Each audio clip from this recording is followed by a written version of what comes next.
ఓం నమో వెంకటేశాయ. జ్యోతిషరత్నాకరం ఛానల్కి స్వాగతం. ఈ వీడియోలో ఒక జాతకంలో కేతువు ఇతర గ్రహాలతో కలిసి ఉన్నట్టయితే ఎటువంటి పూర్వజన్మ కర్మల్ని, పూర్వజన్మ రుణాన్ని తెలియచేస్తాడు, అలాగే ఎటువంటి పెండింగ్ కర్మాస్ని తీసుకుని లైఫ్లోకి వచ్చాము అని ఎలా తెలుసుకోవచ్చు, ఇలాంటి విషయాలు తెలియచేస్తాను. కేతువు అన్ని గ్రహాల్లోకి కూడా చాలా విలక్షణమైనటువంటి ప్రత్యేకమైనటువంటి గ్రహము. రాహుకేతువులు ఇద్దరూ కూడా ఊహకి అందనటువంటి, అంచనాలకు అందనటువంటి ఫలితాలు ఇచ్చేటువంటి గ్రహాలు.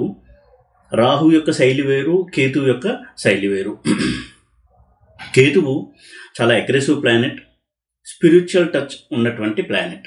రాహువు మెటీరియలిస్టిక్ టచ్, అంటే భౌతిక సుఖాలు, పేరు ప్రఖ్యాతులు, ఇటువంటి భౌతిక వాసనలు బలంగా సూచించేటువంటి ప్లానెట్ రాహు అయితే, ఆధ్యాత్మిక పరిమళం ఉండేటువంటి గ్రహం కేతువు.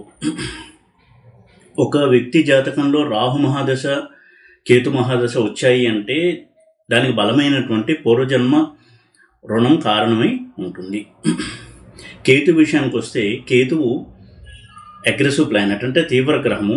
అలాగే ఆధ్యాత్మిక చింతనతో ముడిపడినటువంటి గ్రహం కేతువు. కేతువు యొక్క మహాదశ 7 సంవత్సరాలు అయినప్పటికీ కూడా కేతు మహాదశలో ఆ వ్యక్తి జీవితంలో చాలా మార్పు అనేది జరుగుతుంది. చర్నింగ్ ప్రాసెస్ అంటాం, అంటే మథనం.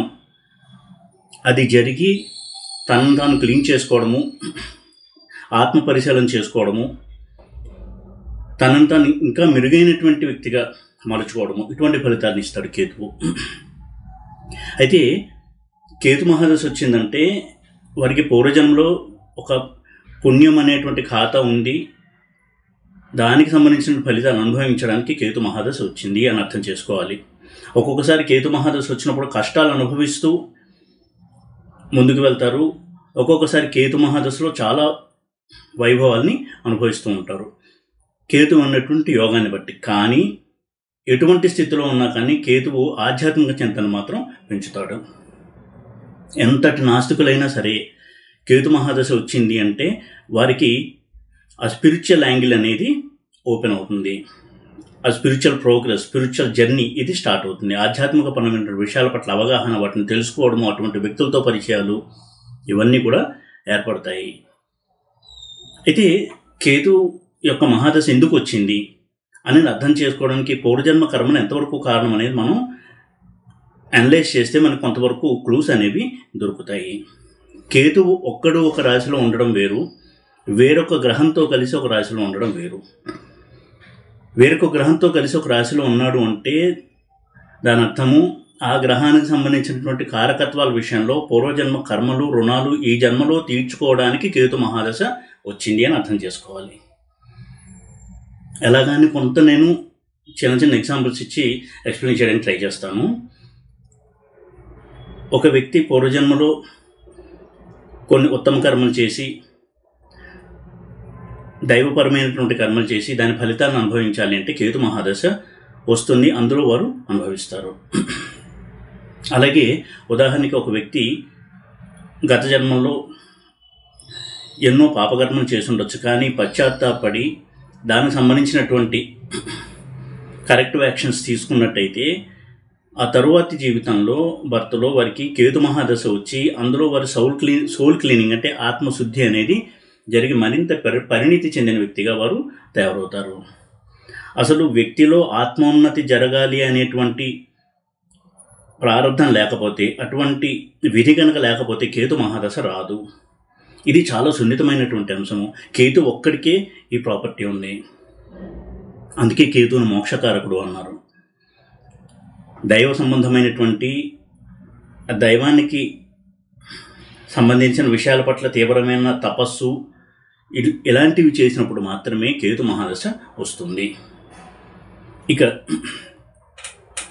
ఒక వ్యక్తి పూర్వజన్మంలో తీవ్రమైనటువంటి మంత్ర సాధన కావచ్చు, తపస్సు, ఇటువంటివి చేసినప్పుడు కూడా కేతు మహాదశ రావడం జరుగుతుంది. అలాగే కేతు చాలా మంచి పొజిషన్లో ఉంటారు అటువంటి జాతకుడికి. ఇక్కడ నేను కేవలం కేతు మహాదశ అనేది వింశోత్తరి దశా సిస్టంలో కేతువు గురించే చెప్తున్నాను. అయితే కేతు చేత ప్రభావితమైనటువంటి రాశి దశ, జైమిని రాశి దశ వచ్చినప్పుడు కూడా ఇటువంటి ఫలితాలని అనుభవిస్తాడు. అయితే జైమిని రాశి దశలు అనేవి చాలామందికి పరిచయం లేదు కాబట్టి దాని గురించి నేను ఎక్కువగా వివరించట్లేదు, కానీ ఇది కూడా మీరు అర్థం చేసుకోవాలి. ఒక వ్యక్తి కేతు మహాదశ రాకపోవచ్చు, కానీ కేతు ప్రభావం ఉన్నటువంటి రాశి దశ వచ్చినప్పుడు కూడా వింశోత్తరిలో కేతు మహాదశ ఎటువంటి ఆధ్యాత్మికపరమైనటువంటి ఫలితాలను ఇస్తుందో జైమిని రాశి దశ కూడా కేతు ప్రభావం ఉన్నప్పుడు అటువంటి ఫలితాలని ఇస్తుంది. ఇక కేతువు వేరే గ్రహాలతో కలిసి ఉన్నప్పుడు ఎలాంటి ఫలితాలను సూచిస్తాడు, ఎలాంటి పూర్వకర్మ రుణాలను తెలియచేస్తాడు అనేది అర్థం చేసుకోవాలి. ముఖ్యంగా కేతువు వేరే గ్రహంతో కలిసి ఉన్నప్పుడు ఆ గ్రహం కనుక వక్రించి ఉన్నట్టయితే, అంటే వక్ర గ్రహంతో కనుక కలిసి ఉన్నట్టయితే తప్పకుండా అది పూర్వజన్మలో చేసినటువంటి పనుల యొక్క ఫలితము, దాని యొక్క ఎండింగ్, ఫినిషింగ్ ఈ జన్మలో అవుతుంది అని అర్థం చేసుకోవాలి. అలాగే కేతువు ఒక్కడు ఉన్న ఇతర గ్రహాలతో కలిసి ఉన్న తన నక్షత్రంలో కనుక ఉన్నట్టయితే దానికి కూడా చాలా విలక్షణత అనేది ఉంది. జన్మించినప్పుడు చంద్రుడు కేతు నక్షత్రంలో ఉన్న, లగ్నం కేతు నక్షత్రంలో ఉన్న, కేతువు తన నక్షత్రంలో ఇతర గ్రహాలతో కలిసి ఉన్న, లేదా వేరే గ్రహాలు కేతు నక్షత్రంలో ఉన్న దాన్ని మనం కొంత పరిశీలన చేయాలి. పూర్వజన్మ సంబంధమైనటువంటి ఫలితాల విషయంలో ఏదో ఒక క్లూ అనేది మనకి ఇస్తుంది ఈ ప్లేస్మెంట్. ఎందుకంటే కేతు నక్షత్రాలు కూడా చాలా విలక్షణమైనవి. కేతు నక్షత్రాలు అశ్విని, మఖ, మూల, ఈ 3 ఉన్నటువంటి రాశుల్ని గమనించండి. అశ్విని ఉన్నది కాలపురుష చక్రంలో మొదటి రాశి అయినటువంటి మేషరాశిలో, మఖా నక్షత్రము సింహరాశిలో, అదేవిధంగా మూల నక్షత్రం ధనుసు రాశిలో. ఈ 3 నక్షత్రాలు కూడా ఆ రాశిలో ప్రారంభంలో వచ్చేటువంటి నక్షత్రాలు. అశ్విని నక్షత్రము మేషరాశిలో ఫస్ట్ నక్షత్రము, అలాగే సింహరాశిలో మొదటి నక్షత్రము మఖా నక్షత్రము, ధనురాశిలో మొదటి నక్షత్రము మూల నక్షత్రము. కాలపురుష చక్రంలో ఫస్ట్ హౌస్ అంటే మన మనస్సు, శరీరము, మన ఆత్మ, వీటికి సంబంధించింది ఫస్ట్ హౌస్, అందులో కేతువు మొదటి నక్షత్రము. అలాగే పాస్ట్ లైఫ్కి సంబంధించినటువంటి పూర్వపుణ్యానికి సంబంధించినటువంటి 5th హౌస్, కాలపురుష చక్రంలో 5th హౌస్ సింహం, దాంట్లో మొదటి నక్షత్రము మఖ, అది కేతు నక్షత్రం.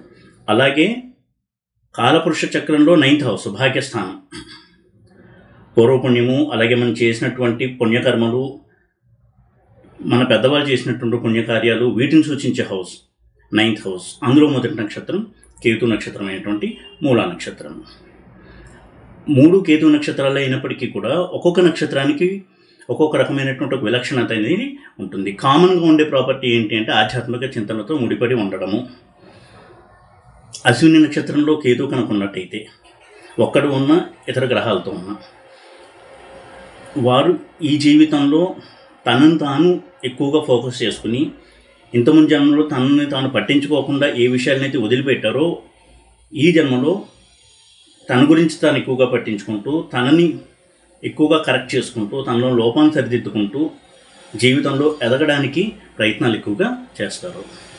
అదే 5th హౌస్ అంటే సింహంలో ఉన్నటువంటి మఖా నక్షత్రంలో కేతు ఉన్నట్టయితే ఎక్కువగా వారు ఆధ్యాత్మిక సాధన కావచ్చు, మంత్ర సాధన, అలాగే పుణ్యకర్మలు, ఇలాంటి వాటి ద్వారా ఏదైతే ఇంకా వారు చేయవలసింది మిగిలి ఉందో వాటిని కంప్లీట్ చేస్తారు ఈ జన్మలో. అలాగే 9th హౌస్ ధనస్సు, కాలపురుష చక్రంలో 9th హౌస్ ధనస్సు, అందులో మూలా నక్షత్రం. మూలా నక్షత్రంలో కేతు ఉన్నాడు అంటే అర్థము తనొక్కడి అభ్యున్నతి కాకుండా ఒక సమాజాన్ని ప్రభావితం చేసేటువంటి వ్యక్తులు, ఇటువంటి వ్యక్తులుగా తయారవ్వడానికి కేతు హెల్ప్ చేస్తారు. స్థూలంగా ఈ విధంగా మనం అర్థం చేసుకోవాలి కేతు యొక్క ప్లేస్మెంట్ని. ఇంకా ఒక్కొక్క నక్షత్రంతో కేతు ఉంటే ఎలాంటి ఫలితాలు ఇస్తారని చూసినట్టయితే, రవితో కనుక కేతు ఉన్నట్టయితే, రవి నైసర్గికంగానే ఆత్మకారకుడు, పితృకారకుడు, అలాగే ఆధ్యాత్మిక చింతన, వీటికి కూడా కారకుడు రవి. మనం ప్రప్రథమంగా ప్రతిరోజు పూజించే దైవం సూర్యభగవానుడు, ప్రత్యక్ష నారాయణుడు ఆయన. ఇటువంటి రవితో కలిసి కేతు ఉన్నాడు అంటే అర్థము వారిది డివైన్ సోల్, ఆధ్యాత్మిక చింతన ఉన్నటువంటి జీవుడు అని ప్రధానంగా మనం అర్థం చేసుకోవాలి. అలాగే వారు ఏవైతే కొన్ని ఉదాత్తమైనటువంటి పనులని ప్రీవియస్ బర్త్లో అసంపూర్ణంగా వదిలేశారో, అంటే కేవలం తన స్వప్రయోజనాలకు సంబంధించిన పనులు కాకుండా ఆత్మోన్నతికి సంబంధించినటువంటి కార్యాలు, సమాజహితం కోసం చేసినటువంటి కార్యాలు ఏవైతే అసంపూర్ణంగా ఉన్నాయో వాటిని పూర్తి చేయడానికి ఈ జన్మలో వారు రవికేతువుల కాంబినేషన్లో జన్మించడం జరుగుతుంది. ఇటువంటి వారు ఎప్పుడూ కూడా తాను ఒక్కడే ఉండడం కాకుండా 10 మంది ప్రభావితం చేసేటువంటి వ్యక్తులుగా ఉంటారు. గవర్నమెంట్ జాబ్లో కూడా సివిల్ సర్వెంట్స్ ఇలాంటి రంగాల్లో రాణించడానికి వారికి ఎక్కువగా కలిసి వస్తుంది. ఎందుకంటే సివిల్ సర్వెంట్స్ కూడా ఒక సమాజాన్ని ప్రభావితం చేసేటువంటి వ్యక్తులు, వారికి సేవ చేసేటువంటి వ్యక్తులు. అలాగే పాలిటిక్స్లో రాణించాలన్నా, పొలిటికల్ లీడర్స్గా ఒక పదవిని అనుభవించాలన్నా రవికేతుల కాంబినేషన్ పనిచేస్తుంది. ఇదే రవికేతుల కాంబినేషన్ ఇచ్చేటువంటి ప్రాబ్లం ఏంటంటే, రవి అంటేనే ఈగోకి సంబంధించినటువంటి ప్లానెట్. వారికి ఈగో లెవెల్స్ అనేవి ఇప్పుడు హైగా ఉంటాయి, ఎక్కువగా ఉంటాయి. తమ ఈగోని ఎప్పుడూ కూడా వారు కాపాడుకుంటూ ఉంటారు. ఆ ప్రాసెస్లో ఒక్కొక్కసారి ఓవర్ కాన్ఫిడెన్స్తో కొన్ని తప్పులు చేసి చిక్కుల్లో కూడా ఇరుక్కుంటూ ఉంటారు. ఇటువంటి వాసనలు వారికి ఎప్పుడు కూడా ఉన్నాయని తెలియజేస్తుంది. అంటే ఇంతకుముందు జన్మల్లో కూడా ఉన్నాయి, ఇప్పుడు కూడా కంటిన్యూ అవుతున్నాయని తెలియజేస్తుంది ఈ రవికేతువుల యొక్క కాంబినేషన్. ఇంకో రకంగా చూస్తే పితృదోషాన్ని కూడా సూచిస్తుంది. వారి పెద్దలు ఏదైతే ఒక దోషం చేశారో దానికి సంబంధించిన ఫలితాలని ఈ జన్మలో వారు అనుభవిస్తున్నారు అనేది కూడా ఒక ఇండికేషన్ మనకి ఇస్తుంది రవికేతువుల యొక్క కాంబినేషన్. అయితే రవికేతువుల కాంబినేషన్ ఉన్నప్పుడు ఈ జాతకులు ఎప్పుడూ కూడా తమ యొక్క ఈగో లెవెల్స్ని మానిటర్ చేసుకుంటూ ఓవర్ కాన్ఫిడెన్స్కి వెళ్లకుండా కనుక ఉన్నట్టయితే ఏ రంగంలో ఉన్నా కానీ అనుకోని పెద్ద పెద్ద ఉపద్రవాలని ఎదుర్కోకుండా ఉండడానికి వారిని వారు రక్షించుకోగలుగుతారు. ఇది ఒక రెమెడీగా కూడా వారు చేసుకోవాల్సి ఉంటుంది. ఇక చంద్రకేతువుల కాంబినేషన్. రవికేతువుల కాంబినేషన్ గురించి ఇంకొక పాయింట్ ఏంటంటే, రవి పితృకారకుడు కాబట్టి వారికి తండ్రితో కొంత విభేదం అనేది ఉండడము, లేదా తండ్రి నుంచి ఆ సౌఖ్యము, పితృసౌఖ్యం అనేది లేకపోవడము, ఇలాంటి ప్రాబ్లమ్స్ కూడా ఉండే అవకాశం ఉంది. ఇక చంద్రకేతువుల విషయానికి వచ్చినట్టయితే, చంద్రుడు మనకారకుడు. జ్యోతిష్యంలో ప్రధానంగా రవిచంద్రుల్ని బేస్ చేసుకుని చాలా యోగాలు, చాలా ఫలితాలు చెప్పబడ్డాయి. ముహూర్తాల విషయంలో కూడా, ముహూర్త జ్యోతిష్యంలో కూడా రవిచంద్రుడికి ఎక్కువ ప్రాధాన్యత ఇవ్వబడింది. రవి ఆత్మకారకుడు, చంద్రుడు మనకారకుడు. ఇటువంటి మనకారకుడితో కేతు ఉన్నాడు అంటే చంద్రుడితో కలిసి, వారి మనసు చాలా ఎమోషనల్ టెండెన్సీస్ కలిగి ఉంటుంది. ఎమోషనల్ వ్యక్తులుగా ఉంటారు. ఒక్కొక్కసారి ఎక్సెంట్రిక్ థింకింగ్ అంటాం. అంటే ఎప్పుడు ఎలా ఉంటారో అర్థం కాదు. విపరీత మనస్తత్వం, ముక్కుసూటిగా ఉంటారు. సత్యాన్ని మాత్రమే వారు ఇష్టపడతారు. అందుకని వారు మాట్లాడే మాటల్లో లౌక్యం కనపడదు, ముక్కుసూటితనం కనపడుతుంది. ఏది ఆలోచించినా కానీ అది సత్యమైతేనే దాన్ని ప్రేమించడము. ఇలాగా లోకరీతికి విరుద్ధంగా ఉండడానికి కూడా ఏమాత్రం భయపడని వ్యక్తులుగా ఉంటారు. ఎప్పుడు కోపం వస్తుందో తెలియదు, ఎప్పుడు ప్రేమ వస్తుందో తెలియదు. ఈ విధంగా చాలా మూడ్ స్వింగ్స్ అనేవి ఉంటాయి. చాలా మంచి మనసు కలిగిన వ్యక్తులు, స్పందించే గుణం ఉన్నటువంటి మనసు ఉన్నటువంటి వ్యక్తులుగా ఉంటారు వ్యక్తులు. కానీ వారిని అలా అర్థం చేసుకునేవారు చాలా తక్కువగా ఉంటారు. ఎందుకంటే వారి కోపమే ఎక్కువగా బయటకు కనపడుతూ ఉంటుంది. చాలా కోపిష్ఠులుగా కనపడుతూ ఉంటారు. వెంటనే కోపం వస్తుంది. ఇలాంటి మనస్తత్వం ఉంటుంది. అయితే వారికి తల్లి సౌఖ్యం అనేది, అంటే మాతృ సౌఖ్యం కొంత తక్కువగా ఉంటుంది. చిన్నప్పుడే తల్లి చనిపోవచ్చు, లేదా తల్లిదండ్రులకు దూరంగా ఎక్కడైనా పెరగచ్చు. ఈ విధంగా ఈ సౌఖ్యం అనేది వారికి తక్కువగా ఉండడం అనేది వారిని ఎప్పుడూ కూడా బాధ పెడుతూ ఉంటుంది. ఫారిన్ కంట్రీస్లో నివసించడానికి అవకాశం ఉంటుంది. వారి కంట్రీ అంటే వారికి చాలా ఇష్టం ఉంటుంది, మాతృభూమి అంటే. అయినా కానీ అందులో ఉండలేకపోతారు. తమ ఇంట్లోని వారే తనను వ్యతిరేకించేటువంటి వ్యక్తులుగా ఉంటారు.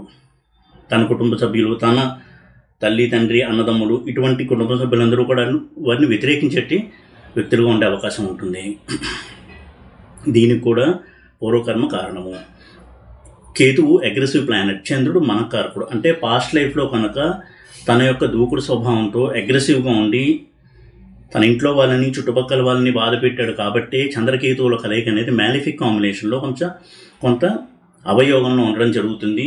ఈ విధమైనటువంటి కష్టాలన్నీ అనుభవిస్తారు. అయితే గత జన్మలో వారు ఎప్పుడైతే రిపెంట్ అవుతారో, పశ్చాత్తాపడతారో, ఈ జన్మలో వారికి చంద్రకేతువుల కలయిక ఉన్న దాని మీద గురు దృష్టి ఉండడము, ఇలాంటి కొంత మంచి యోగా కాంబినేషన్స్ ఉండడం వలన వారి యొక్క మనస్తత్వం బాగుంటుంది. ఎన్ని కష్టాలను ఎదుర్కొన్నా, ఎంత వ్యతిరేకతను ఎదుర్కొన్న కుటుంబ సభ్యుల నుంచి, తన చుట్టుపక్కల వారి నుంచి, వారు నిజాయితీ, పట్టుదల, నీతి, ధర్మం ఈ మార్గం నుంచి పక్కకి జరగకుండా ముందుకు వెళ్తూ ఉంటారు. ఆ విధంగా వెళ్ళడం వల్ల వారి యొక్క కర్మ అనేది క్షయమవుతుంది. ఇది అసలు గొప్ప రెమెడీ. ఈ విధంగా చంద్రకేతువుల కలయిక కూడా చాలా ముఖ్యమైనటువంటి కలయిక, ఎన్నో సున్నితమైన అంశాలని తెలియజేసేటువంటి కలయిక చంద్రకేతువుల యొక్క కలయిక.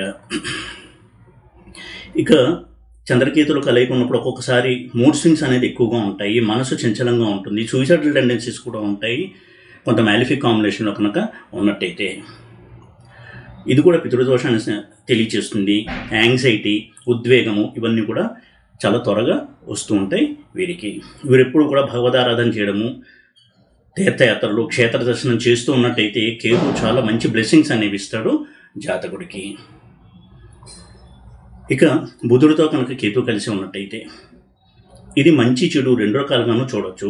ముఖ్యంగా కేతు నక్షత్రంలో బుధకేతులు కలిసి ఉన్న, బుధుడు వక్రించి కేతువుతో ఉన్న, నీచలో ఉన్న బుధుడు కేతువుతో ఉన్న కొంతవరకు అప్స్ అండ్ డౌన్స్ అనేవి ఎక్కువగా ఉంటాయి. ముఖ్యంగా వ్యాపారం విషయంలో కావచ్చు, ఆర్థికపరమైన విషయాల్లో, అలాగే మాటతో సమస్యలను కొని తెచ్చుకోవడం, ఇటువంటి నెగిటివ్ రిజల్ట్స్ అనేవి ఉంటాయి. పాజిటివ్ సైడ్ కనుక చూసినట్టయితే, అంటే బుధుడు పాజిటివ్గా ఉండి యోగంలో ఉండి కేతుతో కనుక కలిసి ఉన్నట్టయితే మంచి వాక్శక్తి ఉంటుంది.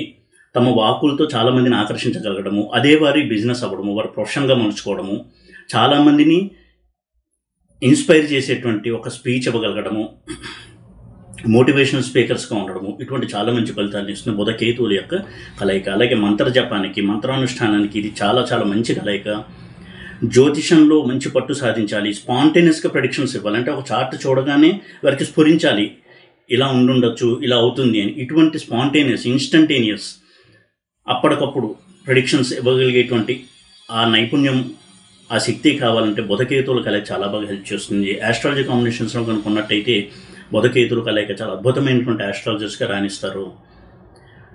జ్యోతిష్యం నేర్చుకుంటున్నవారు నాకు జ్యోతిష్యం వస్తుందా అని అడిగేవారు కావచ్చు, నేను జ్యోతిష్యం ప్రొఫెషన్గా చేసుకుంటానని అడిగేవారు కావచ్చు. వారు చెక్ చేసుకోవాల్సింది ముఖ్యమైన రెండు గ్రహాలు, ఒకటి బుధుడు, ఇంకోటి కేతువు. మొట్టమొదటి కేతు యొక్క బలం ఉండాలి, తర్వాత బుధుడు.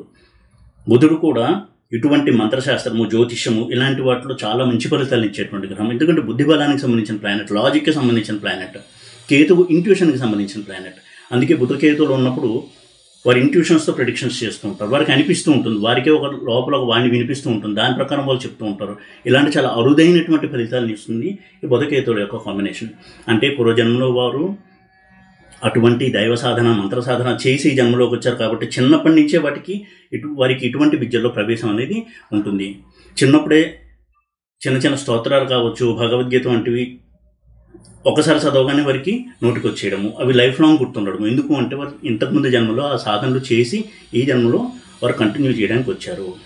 జ్యోతిషం కూడా వారు ఇంతకుముందు జన్మలోనే సాధన చేశారు ఈ జన్మలో, అందుకే వారికి చిన్నప్పటి నుంచి కూడా జ్యోతిషం అనేది అవుతుంది.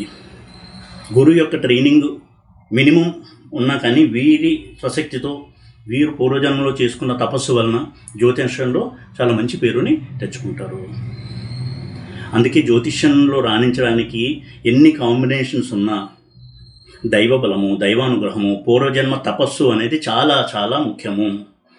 అప్పుడు మాత్రమే ప్రెడిక్షన్స్ చేయగలరు. కేవలం మ్యాథమెటికల్ క్యాలిక్యులేషన్స్, యోగాలో చూసి ప్రెడిక్షన్స్ చేయకూడదు, అది కరెక్ట్ కాదు. ఎంతోమంది అద్భుతమైనటువంటి జ్యోతిష్య శాస్త్రవేత్తలను చూసినట్టయితే జ్యోతిష్యుల్ని, వారికి ఇటువంటి ఇంట్యూషన్ పవర్ అనేది చాలా ఎక్కువగా ఉండడం గమనించవచ్చు. ఎందుకంటే వారి వాక్కులో ఆ శక్తి ఉండాలి. బుధుడు అంటేనే వాక్కారకుడు, మంచి వాక్కునిచ్చేటువంటి గ్రహం బుధుడు. వారు ఏదన్నా అంటే జరుగుతుంది, అంటే ఏదైతే జరగాలో అదే వారి నోటి నుంచి వస్తుంది. ఇది బుధకేతువులు చేసేటువంటి మేలు జ్యోతిషపరంగా. ఇక కుజుడితో కనుక కలిసి ఉన్నట్టయితే, కుజుడు తీవ్రగ్రహమే, కేతువు తీవ్రగ్రహమే. కుజుడు రెట్రోగ్రేడ్ అంటే వక్రించి కనుక కేతువుతో ఉన్నట్టయితే దాని అర్థం ఏంటి అంటే పాస్ట్ లైఫ్కి సంబంధించినటువంటి కర్మను సూచిస్తుంది. అది కూడా పాస్ట్ లైఫ్లో కూడా దూకుడుగా ఉండి తెలియనితనంతో తప్పులు చేసి ఎంతోమందిని బాధ పెట్టడం వల్ల ఈ జన్మలో వారికి కొన్ని విపత్కర పరిస్థితులను ఎదుర్కోవాల్సి వస్తుంది. అందులోనూ కుజుడి దగ్గర స్పెషాలిటీ ఏంటంటే, కుజుడు ఒక జాతకుడు యొక్క చిన్నతనాన్ని రూల్ చేసే ప్లానెట్. ఒక 28 ఏళ్ళు 30 సంవత్సరాలు వచ్చే వరకు కుజుడు ప్రభావం ఎక్కువగా ఉంటుంది. అందుకే చిన్నప్పుడు చదువు మీద ఎక్కువగా శ్రద్ధ పెట్టరు, అల్లరి చిల్లరగా తిరుగుతూ ఉండడం, గొడవలోకి వెళ్తూ ఉండడం, ఇటువంటి నేచర్ ఉంటుంది కుజకేతువులు కలయిక ఉన్నట్టయితే, ముఖ్యంగా కుజుడు వక్రించి ఉన్నట్టయితే. కానీ వయసు పెరిగే కొద్దీ 28 సంవత్సరాలు దాటిన తర్వాత వారిలో ఆ మెచ్యూరిటీ అనేది స్టార్ట్ అవుతుంది. నెమ్మదితనం, స్థిమితం అనేది వస్తుంది. ఒక 40 ఏళ్ళు వయసు వచ్చేసరికి ఈ వ్యక్తి అయినా ఒక 27 సంవత్సరంలో నేను చూసిన వ్యక్తిని అనేటువంటి విధంగా చాలా గుంభనంగా, గంభీరంగా, ఎంతో మెచ్యూర్డ్గా, చాలా ఉత్తములుగా, ఉన్నతులుగా ఉంటారు. అందుకే కుజదోషం కూడా 28 సంవత్సరాల తర్వాత ఉండదు అని చెప్తారు. కుజుడు ఎప్పుడూ కూడా చిన్నతనంలోనే బాగా సమస్యలను ఇస్తాడు. అలా చిన్నతనంలో సమస్య ఇచ్చి పెద్ద అయ్యే కొద్దీ వాళ్ళు ఇంప్రూవ్ అవ్వాలంటే వారికి కుజ మహాదశ అనేది, లేదా కేతు మహాదశ, కుజుడితో కలిసిన కేతు మహాదశ చిన్నప్పుడు వస్తుంది. కుజుడికి అధిదేవం అయినటువంటి సుబ్రహ్మణ్య స్వామి కూడా ఎప్పుడు బాల రూపంలోనే చూస్తాం. మనం బాల సుబ్రహ్మణ్యుడిగానే పూజిస్తాము. ఏ క్షేత్రానికైనా వెళ్ళి చూడండి. ఎందుకంటే చిన్నతనంలో చేసిన మంచి చెడులను పాలించే గ్రహం కుజుడు.